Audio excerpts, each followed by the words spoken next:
Bahujan Samaj party के इकलौते विधायक उमा शंकर सिंह, उनके घर पे रेड मारा गया, छापा मारा गया। जबकि भाजपा के 250 से भी ज्यादा विधायक हैं, उनके घर पर कभी रेड नहीं मारा गया।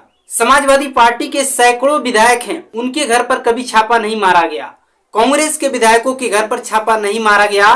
तो ऐसे में सवाल उठ रहा है कि बहुजन समाज पार्टी के एकमात्र विधायक उमा शंकर सिंह के घर पे छापा क्यों मारा गया। हैरानी की बात यह है कि आयकर विभाग ने ये तक नहीं बताया है कि वो छापा क्यों मारा है। सूत्रों के मुताबिक ये खबर सामने निकल के आ रही है कि कुछ टैक्स के मामले को लेकर आयकर विभाग ने कुछ जरूरी दस्तावेज को जांच पड़ताल कर रही है, लेकिन अभी तक मीडिया में उसने कुछ नहीं बताया।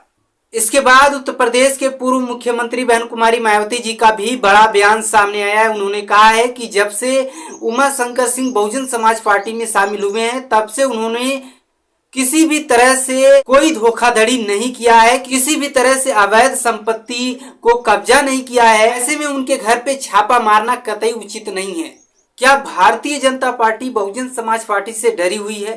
क्योंकि कई सारे राजनीतिक पार्टियां हैं उत्तर प्रदेश में, लेकिन बहुजन समाज पार्टी पहली राष्ट्रीय पार्टी है जिसका कोर वोटर कभी खिसकता नहीं है। आज तक पिछले कई चुनावों के नतीजे आने के बाद भी बहुजन समाज पार्टी का जो कोर वोटर है वो कभी बहुजन समाज पार्टी से हटा ही नहीं।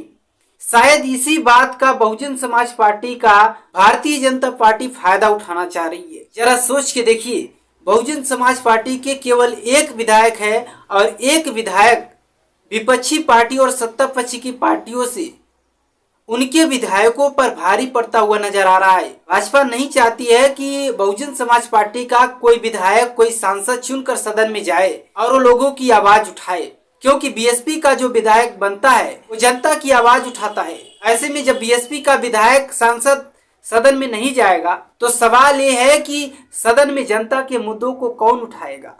इसीलिए भाजपा को बीएसपी से डर है।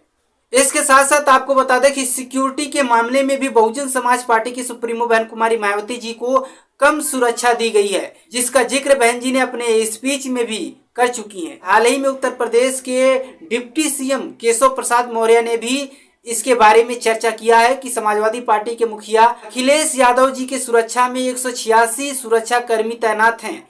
वहीं पे बीएसपी सुप्रीमो मायावती जी के सुरक्षा में 161 सुरक्षा कर्मी तैनात हैं, जबकि राजनाथ सिंह के सुरक्षा में 86 कमांडो। तो ऐसे में अखिलेश यादव जी की तुलना में मायावती जी की सुरक्षा में भी कमी आई है और लोग कह रहे हैं कि भाजपा से बीएसपी मिली हुई है, जबकि यहाँ पे कुछ अलग ही दिखाई दे रहा है।